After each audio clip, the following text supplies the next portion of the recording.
On the 1st of November, a new campaign came out with 25 tracks. And as usual, the first one was the simplest. The track is just an S-shaped route on grass. But 14 days into the campaign, setting a new record on the track became a whole new challenge.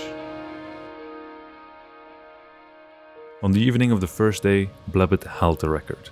He optimized every section of the track and set a time of 27.415. But he wasn't done optimizing the track. Over the next 5 days, he improved his own record 12 times, setting new records by just thousandths of a second. All these records combined only make a difference of 82 milliseconds. It wouldn't be the first time that a track gets so optimized in the first days of the campaign that no one manages to take the record for the remaining 3 months. But on the 14th of November, Emilius set a new record that blew Blabbit completely out of the leaderboard. Up until the second checkpoint, nothing seems too different from Blabbit's run. He's even a little behind him. But then he jumps off the map, turning his car 90 degrees. When he lands, he holds accelerate and brake to land into a bug slide, which flings the car to the other side of the map. After the flip, he steers to the left to stop the car's rotation and lands into another bug slide, going straight into the finish, saving almost a second on Blabbit's run. But the story doesn't end there. 3 days later, Blotiem took the record from him. But there was something that didn't make sense when I was watching the replays. Blotiem was behind Emilius the whole run. Even after the final jump, Emilius is still ahead. But for some reason, Blotiem is faster and catches up to him during the last jump.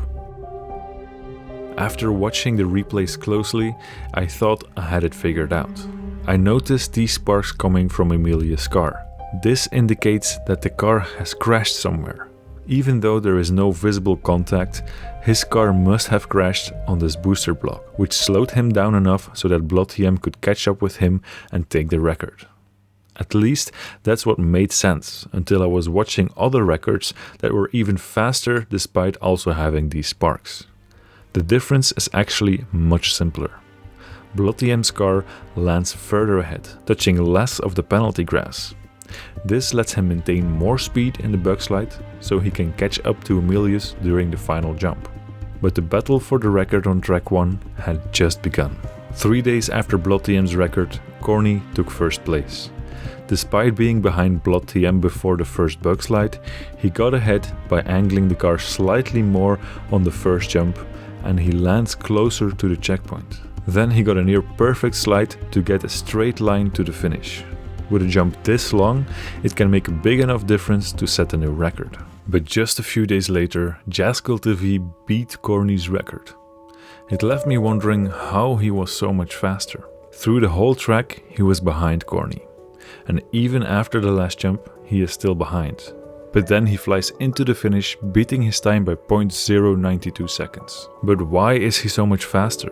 It all comes down to a tiny difference. Remember that after the first bug slide you have to steer to the left once the car has done a full flip. This is to stop the car from rotating too much and having a bad landing. But Jascal does this slightly different. In slow motion you can see a tiny but crucial change.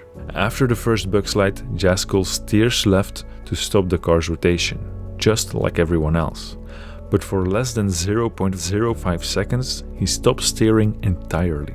This tiny adjustment tilts the car slightly more vertically than Corny's.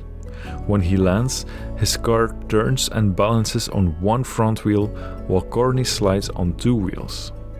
With only one wheel sliding, he loses less speed, preserving enough momentum to pass Corny during the final jump. This small tweak unlocked a new, reliable technique for the shortcut, pushing the limits of what was possible on the track. But how did Jascal even know to let go of steering for 0.05 seconds? You might wonder how these players control the car for such tiny differences. And the truth is that they don't. But they also don't just get lucky. It's kind of a combination of the two. I always try to do the shortcuts myself before making these videos. It helps me understand them better. I don't manage to do these shortcuts without respawning a bunch of times. And even then I mostly get bad attempts. But once I get a good attempt, after maybe trying 100 times, The second good attempt takes me less tries, maybe just 50. The players that try to hunt these shortcuts for the world record have practiced the tricks so many hours and can get a good attempt much more often. Depending on the trick, this can be 1 in 50 tries or maybe even 1 in 2 tries. Then when the trick lands, they just hope that the tiny things that are impossible to control work out in their favor to set a new record. So someone who nails the trick in just 2 tries has a far better shot at setting a new record than me, who needs over 50 attempts for a good run. It would take me hours to get a few good runs, while a shortcut master gets them all the time. Of course, it can happen that a master shortcutter gets many successful attempts that just don't work. That's the balance of luck and skill in setting records with shortcuts. It's likely that Jascal's new technique was just an accident on a good run, but it was not that hard to recreate what he did. Damn Lightning and John Madgo managed to set new records without using this new technique by being faster than Jascal in the beginning of the track before the shortcut. This showed that there was potential for big improvements. But first, I've got a quick favor to ask. It's a dream of mine to make these videos for a living, and every like and subscribe brings me one step closer to this dream. If you've enjoyed this video so far and want to see more, your support by liking and subscribing would mean the world to me. And now let's see how Maniac managed to make the biggest improvement since the first shortcut record was set. He set a new record that was 0.2 seconds faster, pushing the new technique to the limit. During the flip after the first jump, he let go of all steering for exactly 0.1 seconds. Just twice as long as Jascal's. This lets him do the bug slide on one wheel all the way to the uphill, flying into the finish faster than anyone else to set a new record. His record did not just optimize the second bug slide, but also the section before it, as he is faster at the first part of the track than any other record set so far. But then, Mad Lightning still managed to beat Maniac.